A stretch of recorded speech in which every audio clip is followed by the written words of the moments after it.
Come back, we'll read some of these tweets. You see the Joey Batson tweet. Champions are made when the stands are empty. That was me. And there's the Tigers running the stands. Go Tigers. Yep.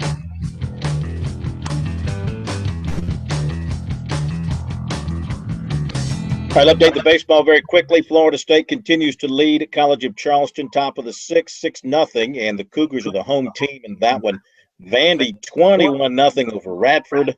I think they're going to advance to a super. VCU leading Dallas Baptist 2-0, bottom of the third in that one. These are all, well, those two are decisive games. If somehow Charleston were to rally to beat Florida State, they'd have to play another game tonight or tomorrow. Miami and Columbia in a decisive game. They are scoreless, just underway. Cal and Texas A&M still to come in the deciding game there. NC State and TCU still to come. Maryland and UCLA coming up at the end of the action tonight. All right, to recruiting now. And first of all, wide receiver Brad Hawkins Jr., Camden, New Jersey. 15 schools on his current list. USC is one of those schools. Arizona State, Michigan, Maryland, Missouri, North Carolina, NC State, Oregon, Ohio State, Penn State, Rutgers, Tennessee, Temple, Virginia Tech, West Virginia, Wisconsin, the others. It's going to reduce that list to about 3 to 5 around the end of June or early July, according to his father, who's also his position coach. South Carolina, he said, has been great with them, one of the first schools to actually offer. And G.A. Magus, he said, was through this spring. They had planned to visit this spring, but weren't able to make it. They're not sure if they'll be able to get in this summer or not. If they do make some summer trips, USC, Michigan, Arizona State will get them. Defensive end Xavier Kelly of Wichita was at Clemson yesterday. Before that, Georgia, Alabama, and Florida State. His father lives in Savannah, so he went from Clemson to there, going to Baltimore for a combine on coming Saturday. Got the full treatment from the Clemson staff, spent time with Dabo Swinney, Brent Venables, toured the campus and facilities. Loved everything about it. And right now, no favorites. Might do some ranking of programs after he finishes up the visits. Plans to piece together a top 5 to 8 by the end of July or early August. Later in the summer, he will visit Oklahoma, Oklahoma State, Michigan, Michigan State, Notre Dame, TCU, Texas A&M, Baylor, and LSU. Offensive lineman Josh Ball, a USC target, is going to announce on June the 5th, this Friday. He's out of Virginia. Florida State and Auburn were two schools he just recently visited. Doesn't look as if South Carolina is going to be the pick at this point. Also, it looks like Clemson and USC will miss out on defensive lineman Antoine Jackson from Ellenwood, Georgia, after visiting Auburn over the weekend for their Big Cat weekend. He is now close on making his decision. Georgia, Auburn in particular, strong with him. Outside linebacker Jonathan Jones from Orlando will join teammates on an 8-school tour starting June 6th, and USC will be one of the visits. Clemson offered 2017 offensive lineman Jonah Melton of Mebane, North Carolina. 2018 defensive back Tariq Johnson of Jacksonville will visit North Carolina tomorrow. Clemson and USC on Wednesday. And in basketball, Indiana offered 6'6" Ariante Jenkins of Orlando, former South Carolina kid, and Clemson is strongly involved with him. It's the top of the hour here on Sports Talk. We'll be right back.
Get her done.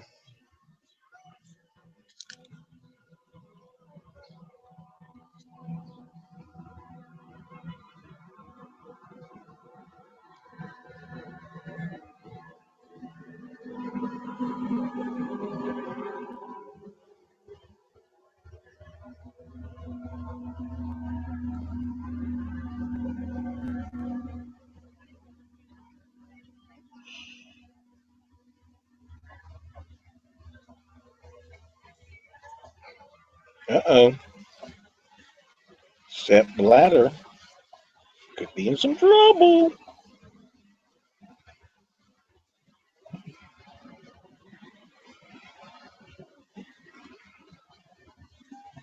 Why do they sing the Canadian national anthem in the 5th inning at Dookie Howser Stadium? I once picked up a foul ball off the bat of Frank. What was the stud Auburn baseball player? Frank Thomas. Yeah, Clemson was playing there in a regional, and I was walking outside the stadium. He hit a foul ball and went and got it. Little did I know that he would become a superstar.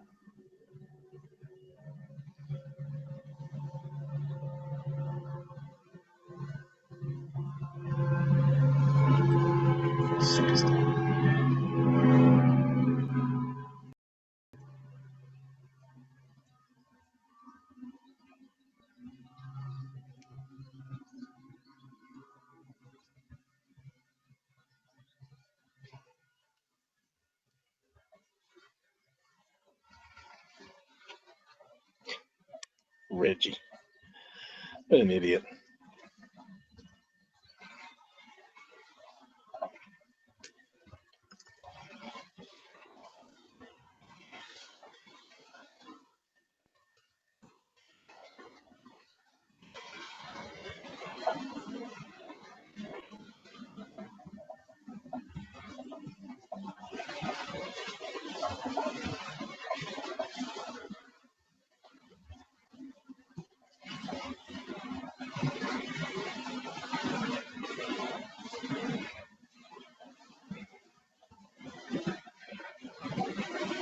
Three more teams to finish.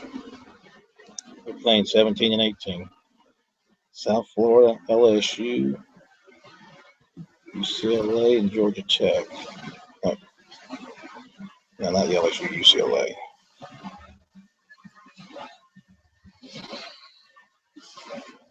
Hey, we give Bill a call, Spake Man, at 7:10. No, say 7:30. 7:30. Yeah, give him a try, 7:30. We got some things we can talk about here.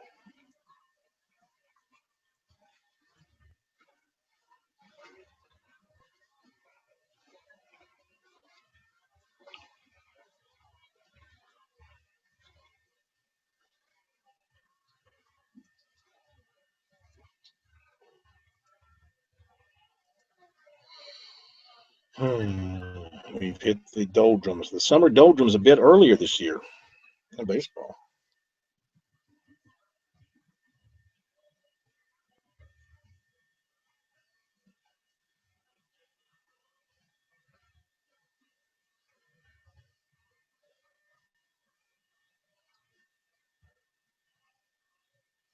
I tell you, we get the most meaningless stories now on the internet. Of course, I guess you got to write something.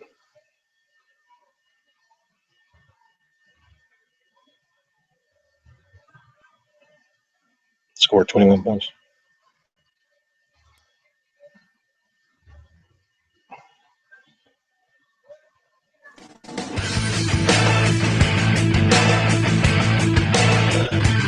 Live from Columbia, this is Sports Talk on the South Carolina Radio Network. Be a part of tonight's show. Call us at 800-956-7266 or email talkback@sportstalksc.com. Now, here are your hosts for Sports Talk, Bill Kornbluth, Kevin McCrary, and Tom Hayes.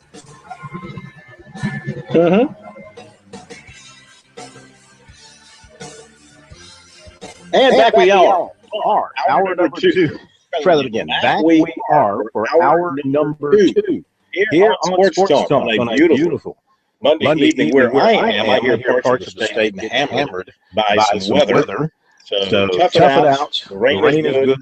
Hopefully not as much as what they had in Texas and in Houston. But we can all stand for a little rain from time to time. We won't let any rain interfere with our good time of the program tonight. Second hour underway. 800-956-7266 is our phone number.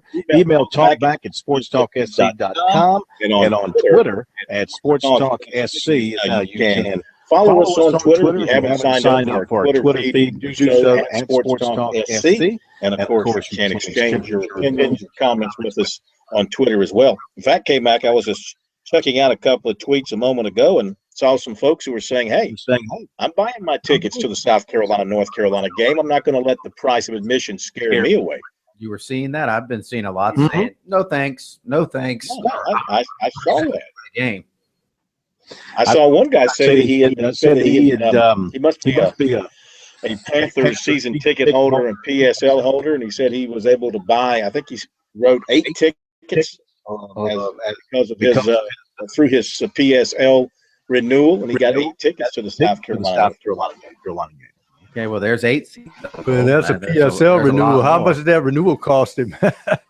Now, obviously, if you're buying PSLs and renewing, then the price of these tickets probably won't affect you too much. I think you're going to be surprised that there'll still be. What's that place seat? About 70,000, 68,000? 68 or so. They'll have 60,000. They'll have 60,000 for that game. Market. Everything that I'm seeing is here's one LOL at the prices. Gamecocks online should be ashamed. A lot of LOL at a Thursday 6 p.m. Hello traffic nightmares. Here's another one. The average fan doesn't matter anymore. This is the dumbest thing I've ever seen. Here's one, and playing NFL stadiums just like the pros. Pay NFL ticket prices, just don't pay the players. Here's another one, too dang high. I'm not sure seats will be empty. I see a lot of people. I'm guessing we will see a tweet from empty seats pics on Twitter. So I see a lot of people that are not really gung-ho about dropping $76 to sit in the nosebleed. I see a guy here who says my $260 seats are going for $450 on StubHub. Oh yeah, you can put them on there for $1,000. Doesn't mean somebody's going to pay that, and no one's going to pay $450 for a ticket to Bank of America Stadium to watch South Carolina and North Carolina play. That's not going to. That's if you think you're going to get that, you're living in a fantasy world. Well, one guy compared it to the SEC championship. You can get SEC championship tickets for $200-300. That's a lot of money, but it's an SEC championship. But it's not a Thursday night game. For the price of 2 AA batteries in my remote, I will watch the game. See, it's that kind of attitude that you guys have that will kill college sports.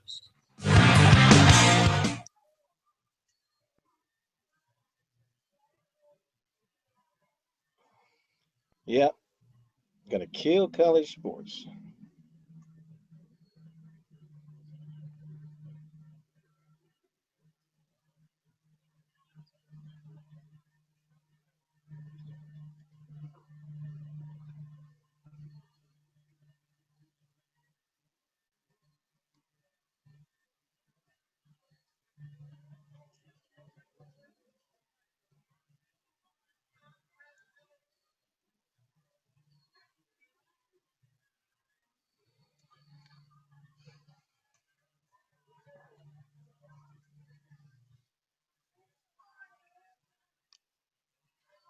Okie dokie. Let's pay him to stay on the line. Hey, I'll give you $250 to stay on the line. Let me go get some lemonade. I'll be back.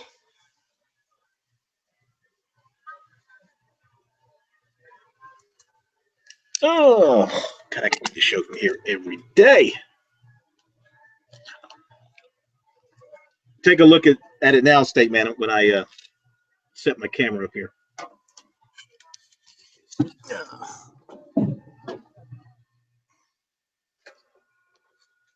Look at that view.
I'm back. How'd you like that view? Okay.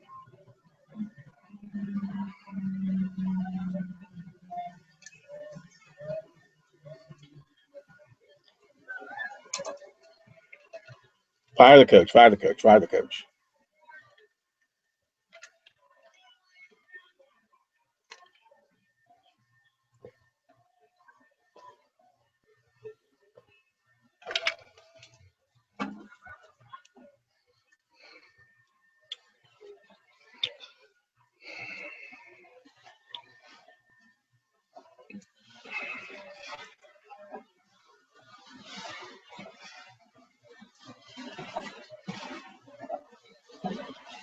Who's holding state, man?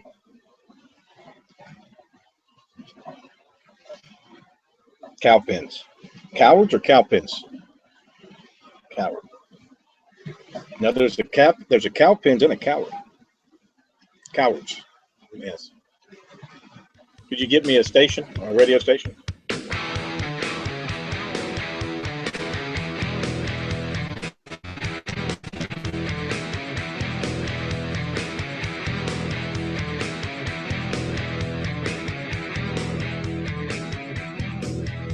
Okay.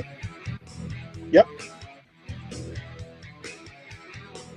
All right, update the baseball. Florida State and Charleston, they've gone to the 7th at 6-0. Seminole, Vandy 21-0 over Radford. That's in the top of the 9th. BU leading Dallas Baptist 2-0. Bottom of the 4th, Miami with a 1-0 lead on Columbia in the top of the 1st.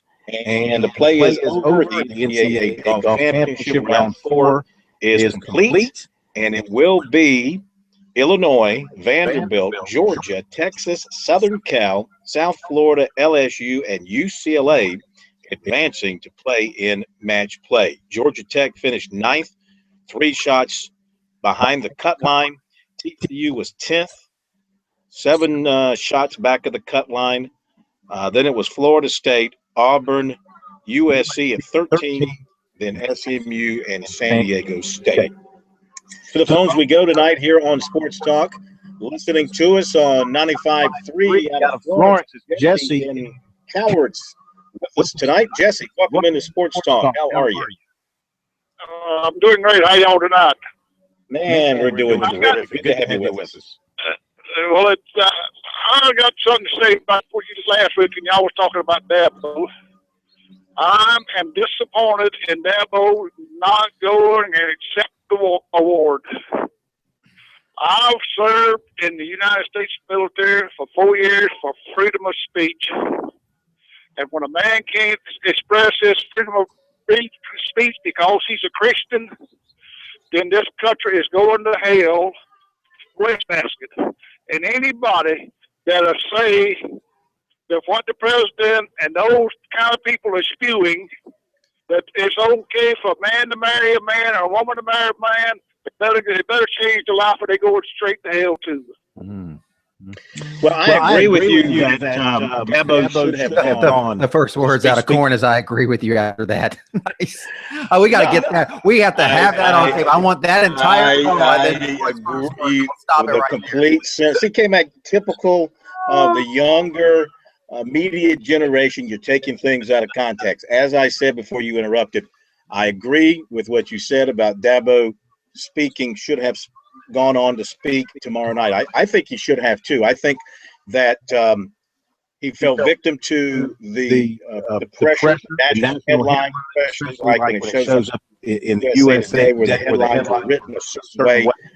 I don't think those stories were telling the story exactly right, however you want to spin it. He was receiving an award. He could have gone and received his award. It doesn't mean he endorses everything. He wasn't there to be a raiser this organization. That's what he was going there to do. Based on the information that we know, he was going to receive an award, perhaps say a few things and move on. So I think he should have stuck to his guns and said, the heck with you people jumping out of the woodwork all of a sudden here. I'm not endorsing anything. I'm just accepting an award on behalf of my foundation. And for those who want to create turmoil about it, then so be it. Now, he might have been thinking about, I don't need this negative publicity, recruiting. I got to think about recruiting and what people are going to say and use against me. Maybe you rise above that and you're a bigger man by standing tall for your beliefs and not falling victim to political pressure. You don't know. I mean, you're calling him a liar. You're essentially saying he's a liar. I'm calling him a liar. He said in his statement, that's not what he believed. He didn't go there to make the political statement. People act like he backed down, and maybe he did, but I take him at his word. I don't think he did back down. He did back down. He said he wasn't aware, just like Ray Tanner said he wasn't aware. But when he found out, he backed down. Because he said, that's not for me. And he can go to exercising his free speech as an American. Calm down. I'm talking. Let's be calm. I can talk however I want, first of all. I don't want you screaming. Screaming is not good. Screaming is not good. It gives me a headache. And I'm trying not to have it. Can I talk? Can I talk you now? May speak. I mean, my point is, you're just saying that he backed down. You don't know that. You don't know that. He backed out. He backed out. You want to whisper it too? Is that better for you, Corn? He backed out. Which is his choice. He can't do that? Well, of course it's his choice. Okay. But I mean, I can't question it. Do I have a right to question it? Okay. Just like I have a right to talk how I want to talk. Well, I will say I would prefer that you not scream. It's not good radio. That's enough. That's a story for another day. I'm just saying that I think that Dabo should have gone ahead and accepted the award, made his points, whatever he was going to say at this organization, and then moved on. As Ray Tanner did whenever he went, I guess it was in 2013. He didn't know. He said right on this show he didn't know or he wouldn't have gone. Well, he didn't say he wouldn't have gone. Well, he said a long time ago he didn't know what the organization, and he made the point, I've never made a political point or a religious. Nobody said a peep about it. Nobody said a peep about Ray Tanner being there. Nobody knew. Certainly people knew what this organization was about. No, wait, hold it, Cohen. First of all, we don't know the timeline. What I'm trying to say is this. This organization existed before the same-sex marriage law came about. They may have taken this position at a later time than when Ray Tanner or any other people got the award. All I can say with Dabo is this. In the Army, I heard that the first two things a bugler is taught is reveille and three things: reveille, taps, and retreat. And sometimes the most strategic thing to do is blow retreat. So back down or not, sometimes that's the But he could have gone and he chose not to because it was clearly a nightmare. But this whole notion that he was prevented from going, he still has the right, just like that group has the right to fight for and lobby for whatever they want. But there's going to be conflicting voices about it. But this whole deal, like it's a sad day for America and he bowed down. It's like it's over dramatic and ridiculous. I mean, it really is. He didn't want to go, so he didn't go. It's dramatic. I think that my feeling is, and I said it when it first came out on that Friday. When I was doing the show by myself that particular night, the story first came out in the Buzz in the state newspaper that you had the Rutherford making his comment, and that's where it all started. It all started with Todd Rutherford going public with his complaints towards Dabo for whatever reason about Dabo attending this event. And my feelings from the very beginning were Dabo should go, he should receive his award, he should deflect any criticism that comes his way. He doesn't have to speak on behalf of the organization. He's not there. He's not fundraising for them. He's receiving an award to honor. You're fundraising. You're helping them raise funds. Can I finish? That's a fact. Can I finish? You're helping them raise their funds whether Dabo is there or not. They're still having the function tomorrow night. I know. He's receiving an award. He's receiving an award from them. That's how they do it. Tim Scott went there. Other notables have gone there. Ray Tanner went there, and he said he wasn't aware of the ties when he went. Do you think Tim Scott was aware of the ties when he went? Certainly. He's a politician. I would imagine he did. There's a difference between a politician and a head football coach at a public university, in my opinion. That doesn't mean Dabo's not entitled to his stuff, but in his statement, I thought he made it pretty clear that, look, when I was agreed to accept this award, I didn't realize the political ties of this group. That's not what my organization is about. That's not. And his past quotes were, I have my beliefs. I don't believe in this, this, and this, which doesn't really mash up with what this group is fundraising for. So he bowed out. I mean, that's his choice, and I don't think it's absolutely his choice. So why is it wrong choice? So why is that? If he would have gone, you're saying that's the right choice, and that's fine, and he would have taken. I would have applauded him for standing by what he believes and going and representing what he believes and getting his award and going back home. Maybe by bowing out, he stood by what he believes. That's the point I'm making. I mean, you're saying he said in that statement, that's not what I believe in. You're saying he should have stood by what he believes in. So you're telling me you know more about what Dabo Swinney believes in than Dabo Swinney. I'm not saying that at all. I'm just saying that he should not have caved to public pressure. He was going to go until all the hullabaloo came out about it. I can't believe he didn't know anything about the organization until all this became public. Back in a moment.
All right. Who you got holding?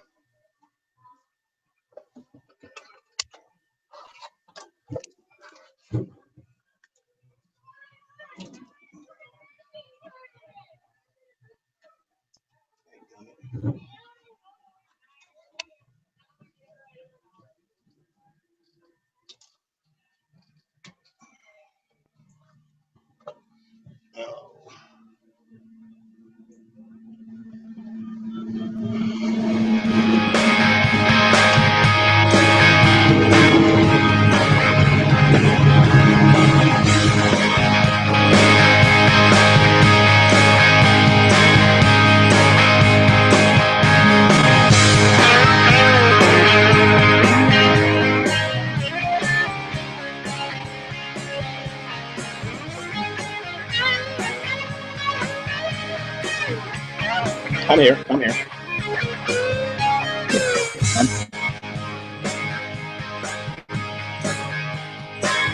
Okay, we're back. 800-956-7266 is the phone number. Email. Back at SportsTalkSC.com. A couple of other notes to pass along here this evening. We have Phil Steele making his summertime appearance with his All-American team, his All-ACC and All-SEC team. Only one player from the state of South Carolina made the All-America team, and that was Pharaoh USC wide receiver, named the third team offense. The first team offense, Cody Kessler from Southern Cal, is the quarterback. Ezekiel Elliott of Ohio State, running back, along with Nick Chubb of Georgia. Wide receivers, Will Williams of Auburn, Rashard Higgins of Colorado State, Tyler Boyd of Pittsburgh. Tied in as Evan Ingram from Ole Miss. Center is Max Turk from Southern Cal. Offensive tackle Vidal Alexander of LSU. Offensive guard Landon Turner of North Carolina. Offensive tackle Ronnie Stanley of Notre Dame. And offensive tackle Laramie Tunsil from Ole Miss. Boy, I tell you, guys, think of South Carolina and Clemson. Phil Steele's usually a pretty good eye on talent around the country, and only one player from the state makes it on his offensive and defensive teams, and there are 4 teams per unit. Cooper, South Carolina. I would have thought maybe he would have given Deshaun Watson a 4th team nod. He took Connor Cook of Michigan State as his 4th team quarterback. Dak Prescott of Mississippi State, his 3rd team. Ron Boykin of TCU, the 2nd team quarterback. Is that an indication of a lack of outstanding talent? The 2 teams going into this season. It's an indication that he only played 3-4 complete games all season. People want to see him, but his numbers. Well, look, I think at the end of the year, certainly, but it's hard to push him up there. He made 2nd team All ACC. I think if he stays healthy, he'll be 1st team All ACC player, ACC player of the year. I think Mike Williams and or Artavis Scott will be 1st team All ACC players and candidates for conference offensive player of the year. So you'll see where those guys are at the end of the year. I think Mackenzie Alexander will be a 1st team or 2nd team All ACC selection by the time the season ends at defensive back. Shaq Lawson will have a chance to be a 1st team All ACC performer. And at South Carolina, now there are more questions with South Carolina than Clemson because they have pretty much an entirely new team. You better get a program with them. I mean, they have a completely different team. Well, the interesting thing about South Carolina and Clemson, for that matter, I like to think Steele and everybody there's unknown talent. They're yet to make their name, and that's interesting because sometimes I like teams where guys are unknown because they're trying to make their name, and they'll go all out. It'll be interesting to see what happens. Or maybe they'll go all in. We'll be right back.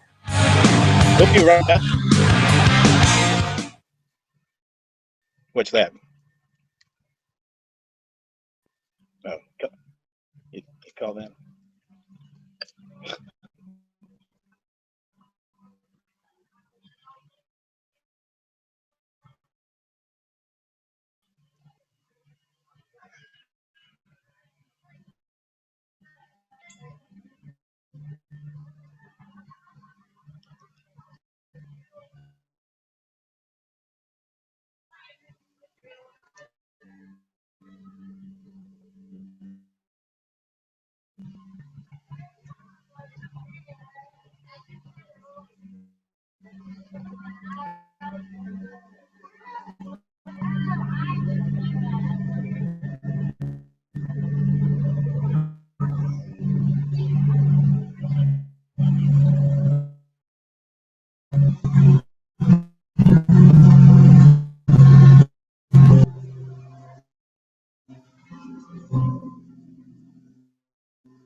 Nothing. Florida. So,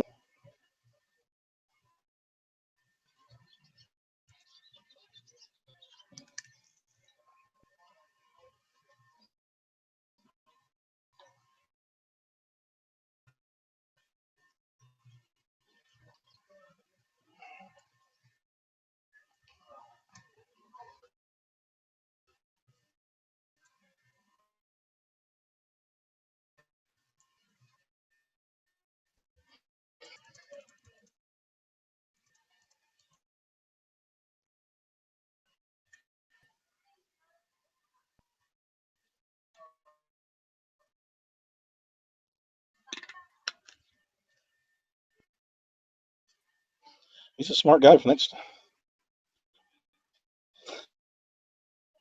That's the final in that event. Oh, there it is, 21-0.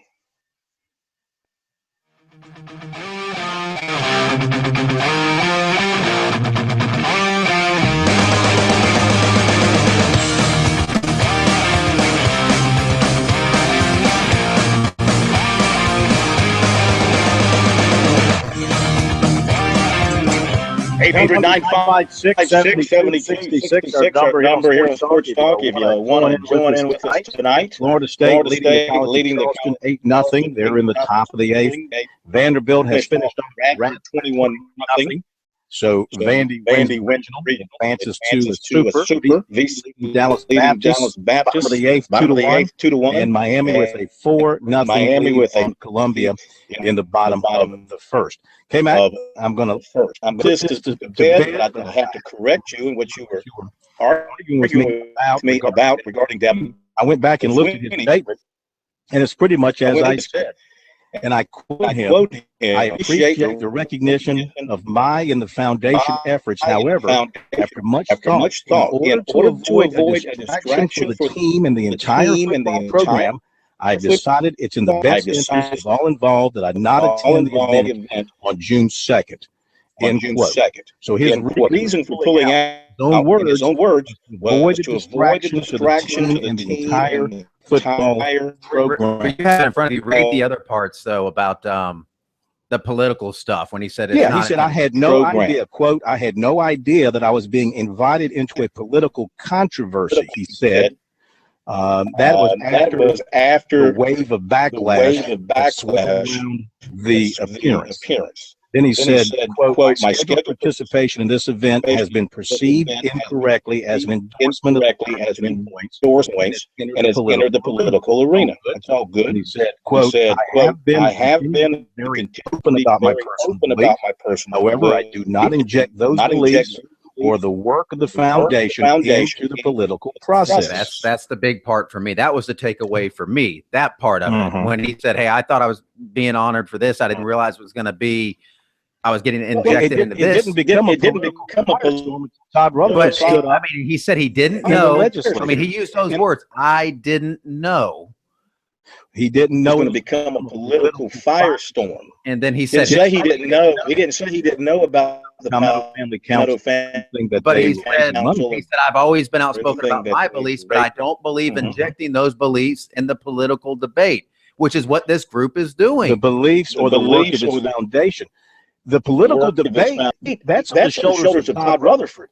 If he doesn't speak up, this event happens tomorrow night. Nobody knows the difference about it. No, I would not have known it was taking place. You might be right there. I mean, I'm not going to deny that aspect of it, but still, you peel Todd Rutherford away from it. It did come to light, so then you don't have to. Then you're talking about why it came to light. But at the end of the day, okay, but it came to light. And so when it comes to light, okay, he turned the light switch on and everybody looked at him and they said, okay, this is what they're doing. So forget who turned the light on. Now we're talking about what they're doing. So let's separate who turned the light on. In other words, Phil is going to that age-old practice, kill the messenger. Right, because the bottom line is this group is advocating their political agenda is to overturn gay people's rights to get married in South Carolina. Not that they're just opposed to it and they say, hey, we don't agree with it. That's fine. You don't have to agree with anything. You know, like I said, you not like agree with rap music, but you're not going to go out there and try to outlaw it. I mean, this group's trying to outlaw something that they don't agree with. And Sweeney's, what I read in my interpretation of that statement was, I don't believe in injecting my beliefs into the political debate. But that's not what I'm about. And that's why he said, I'm not going to do it. That's to me was his principle of, to me, I think Dabo Swinney would not care about the PR backlash like he did with the Freedom of Religion group when they came out. His words were, however, after much thought, to avoid a distraction for the team and the entire football program, I decided it's in the interest of all involved that I not attend the event. I think it was the hoopla around it. I think it was the storm of conversation and criticism and not criticism. I mean, you had a lot of people supporting him and saying, go, go, go. And you had a lot of people saying, don't go. So he was kind of caught in the middle. Look, I don't blame Dabo. Dabo was blameless in this thing in terms of being dragged into it. You know, he's the innocent bystander here. Because he was just going to accept an award, maybe make a few comments, thanking people for recognizing the work of his foundation, which obviously does great work, and be on his way. When this thing blew up and it became a big headache and it became a big negative, and as he sees it affecting his program and his avoid the distraction to the team and the entire football program, that's when he said, I better get out of this and move on to something else. Well, anyway, again, he said I don't think he understood what he was getting invited into. I don't think he accepted because he agrees with this foundation. And I hear what you're saying, how it, Todd Rutherford, and it's been pointed out, I think Trey Dyson, as a matter of fact, pointed out, hey, Todd Rutherford's a member of a church that is, they don't believe it, they believe homosexuality is a sin. And Todd Rutherford said, yeah, and I disagree with my church on that issue. So, I mean, we can parse it all we want, but the bottom line is I think Dabo Swinney made the right call. He doesn't need to wade into this that's not his place. And he's thinking, it's not worth it for him. It's not his job. His job is to focus on the Clemson football team. And he still has his beliefs. He didn't stop believing what he believes in. He just said, this ain't what I thought it was. No, absolutely not. I don't need to deal with this stuff. That's a smart move. That's what smart CEOs do when you're in the public eye. You don't wade into waters like that. Ray Tanner's the same thing. I don't get political. I don't do those sorts of things. And I don't think he would have gone there knowing what we know now. He would never. Ray Tanner tomorrow would never say that. I think that, again, my whole point is he didn't bow out until the public controversy erupted over him. And, if you don't know where people are at, look, Dabo's a very smart guy. He's one of the smartest guys, one of the smartest head college football coaches out there about knowing everything that's going on the internet, on Twitter. He is cutting edge. He's got dozens of people around him who are there forming his image, who scour the internet every day looking for positive and negative comments and stories about Dabo Swinney. You don't think that maybe somebody close to him knew what the Palmetto County Council was and stood for? Only he could answer that. I'm not going to speculate. He just said, he said, I have been and continue to be very open about my personal beliefs.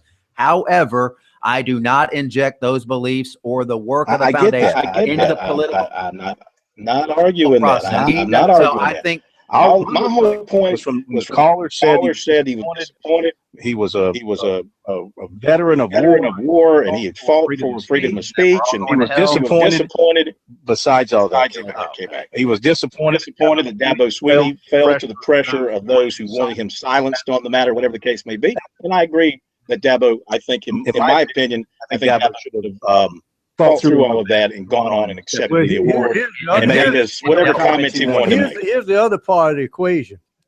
People don't understand that, yes, you have the freedom of speech, but guess what? Everything you say has can and will be used against you. Well, that's true. You have consequences. Here's the other part of the equation. Guess who else has freedom of speech? Todd Rutherford. Guess who else has to answer to people? Todd Rutherford as an elected official. We don't know how many gay married people that's in his district that may have sent him a note. Did you see this?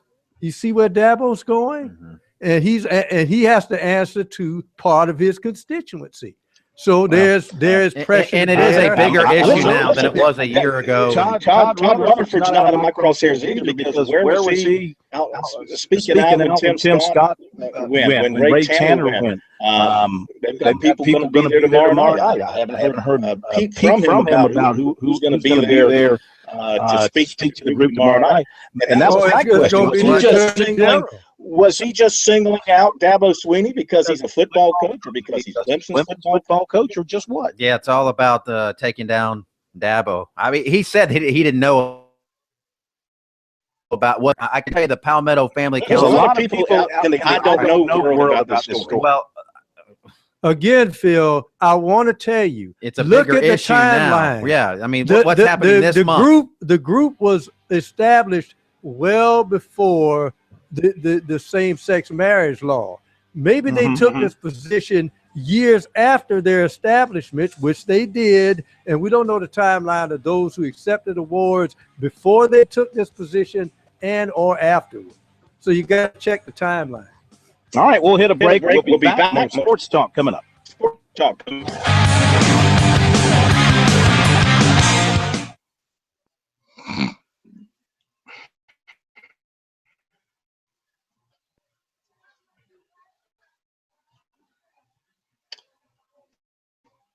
No.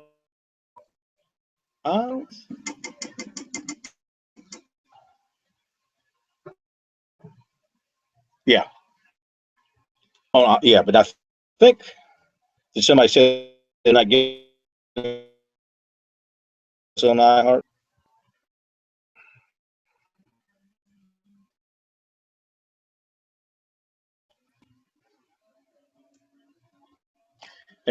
Marisa, rain is heading this way. Been raining in Columbia all day. It's moving this way. It's in the PD. I'm following it on Twitter. Yeah. This very second. It could cut loose any moment now.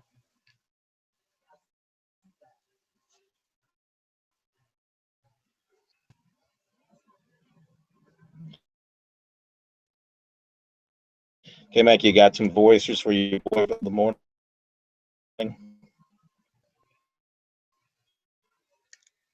Tremaine Ackland Jr. That's this one.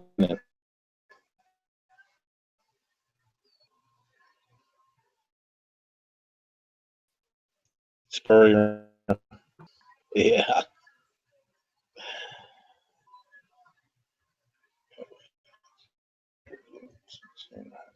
Tremaine Jr.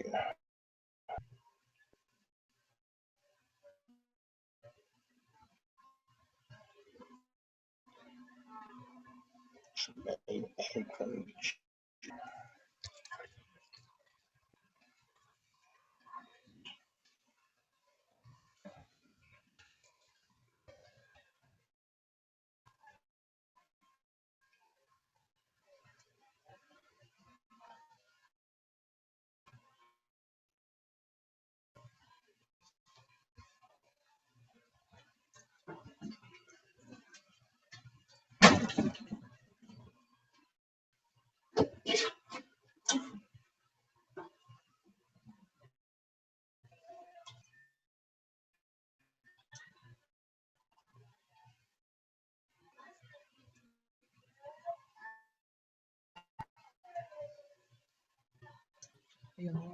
I mean, commercial.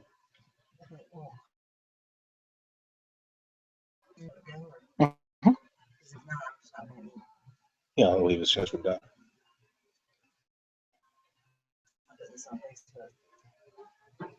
No, you didn't.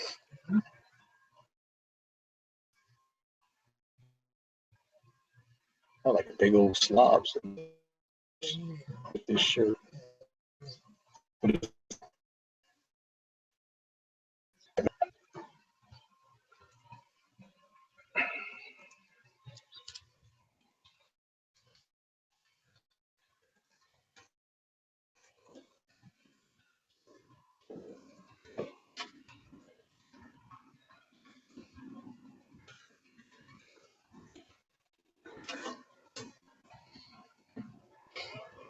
Give me I got some goodies in my car.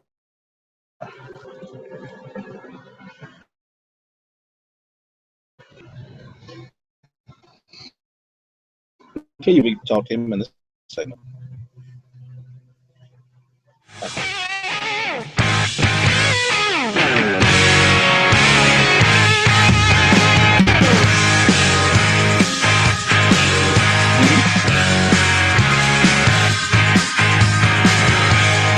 We continue with Sports Talk on this Monday night. Night of June. Can you believe June is here? A little weird, guys. A little weird because we're normally still doing some baseball at this stage of the year, but with Charleston about to go down, they're trailing 8-0, bottom of the eighth. That'll be it. Clemson gone, Charleston gone, Coastal gone. USC was never there in terms of the postseason. Quick end to the sports year here in the state of South Carolina, and with the USC golf team now eliminated from the match play in terms of getting into the championship. That's it, right? Because the NCAA track championships are they done? I think they're done. This puts the old nail in the proverbial sports coffin here in South Carolina. 800-956-7266 from a college standpoint. Want to mention a couple of quick things. We'll get back to your phone call.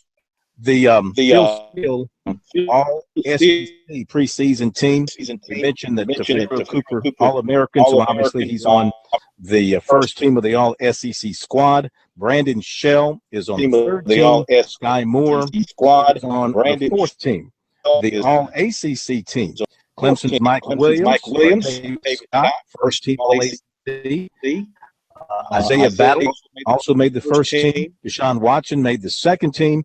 Mackenzie Alexander, Jerron Kearse on the third team. Sharon Peak, Jordan Leggett, Ryan Norton, and punter Andy Teasdall made the fourth team. How can a guy who's never punted in a game make the fourth team? That's kind of weird. Who's the first-ranked quarterback ACC? From Georgia Tech. Interesting. Kid from Georgia Tech. Okay. Yeah, he's a good player. Did you say we had Bill Statement? Did I hear you correctly? Oh, I'm sorry. Okay. 800-956-7266. Where we headed next statement? Jack in Spartanburg, listening to us up there somewhere, somehow. We appreciate that. Jack, welcome into the program. How are you receiving us tonight? I'm receiving you on the internet. Sweet. Very nice. Listen, when you guys talk about this Palmetto family thing, I'd never heard of them before. But anyhow, I pulled up their website, and K-Mac, I want you to listen very carefully. Their core values, and I'll read right off their website: faith, marriage, parenting, education, stewardship, commerce, and culture. Sound like a real terrorist organization to me. And they had Ray Tanner just grinning on one of their pages. So well, I don't think anybody's called them a terrorist organization, have they? K-Mac, I promise you, the way you were talking tonight, I wouldn't want to go into a movie theater if I saw you going in there. I'd turn around and leave. I promise you I would. You need to tone it down just a little bit, babe. Babe? K-Mac. Yeah. I'm listening to you. Tone it down a little bit. Tone what down? My opinions? No. I'm not going to tone my opinions down. I'm not going to tone it down. I'm not talking about your opinion. Chill pill time. Time to chill pill. Well, look, I have my opinions. Chill pill. Look, the Irish in me, if you don't like the way I state them, I'm stating the same way I've stated them for however long I've been doing this show. And I'm Irish also. No one has been calling this organization a terrorist group. So that's ridiculous to say that. They've been called an anti-gay group. I think he was being facetious. They're an anti-gay group because they are trying to take away rights that gay people have now. They are trying to take them away. They are trying to change laws. Now, let me finish. They're trying to change laws. So that is why they are called an anti-gay group. So that's not disputable. That's a fact. Your turn. Okay, where does I don't know the answer to this question, but where does Dabo go to church? I know he's a Christian because he says he is. The New Brooklyn Baptist, one of those big mega churches up in the upstate. Okay, I'm going to bet you that church has a definition of marriage and about homosexual marriage. I'm just betting. Yeah. I don't know. Dabo has made it clear what his beliefs are. I didn't say that. I say I bet he goes to the church that does not believe in that. And I think Dabo Sweeney's made it clear that he's in line with the church, but what he's also made it clear, churches, a lot of them have that stance, but they're not out trying to change rights for people that don't believe the same thing. That's the difference. That is the difference between, your beliefs and then being anti something. You can believe, like, I don't like listening to rap music, and you don't listen to it, or you can say, I don't like listening to rap music and I want to outlaw rap music so nobody can listen to it. That's the difference. You let me speak my opinion. I appreciate it. I don't. And I'm not going to apologize, guys, for being passionate about my Nobody's opinions. Asking for an apology. I'm not going to. Anybody ask for an apology? Well, the chill pill stuff. That's. I don't know if that's. It's easier to converse with people when you're not. I'm talking at a very high level. I'm talking with enthusiasm and energy, and I don't talk in movies. I know that. I text to them. That's what I do during movies. I sleep through them. Thanks for the phone call. We'll be back in just a moment.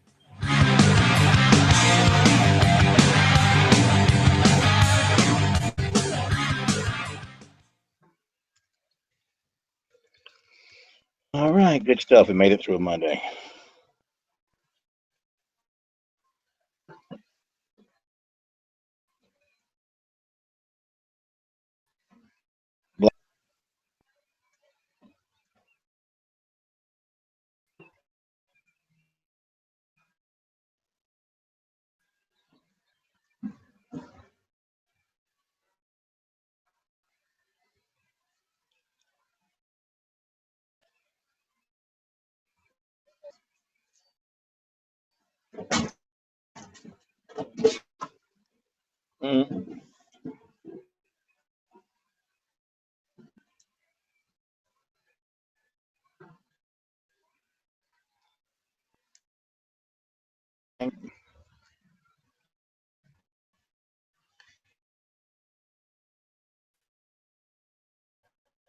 Out there.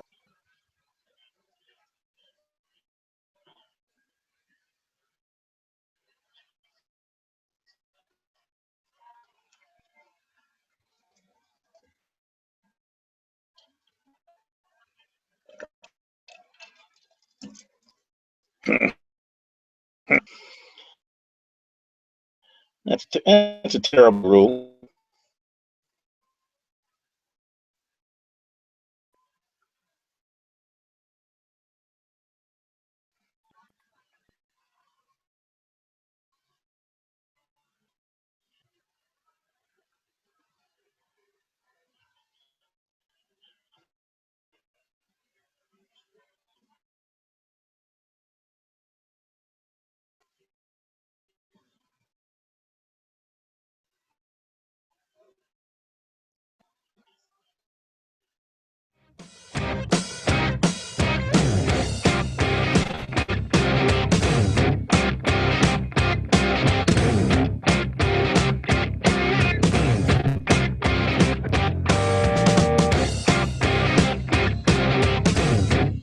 Well, the Cougars, they're going to go down with the fights. They push a run across, bottom of the eighth. They're down 8-1 to Florida State. VCU still up on Dallas. 3-1. Miami has stretched its lead to 5-0 over Columbia. Cal and Texas A&M, they are scoreless in the top of the second. Coming up, NC State and TCU. Decisive game in that regional. Maryland and UCLA. The last game of the day will close it out. And that is the decisive game of that region. What about the Maryland baseball team? That thing has all of a sudden just become a regular contender in the postseason after winning the USC regional last year, and now they've got a chance to win the regional out west.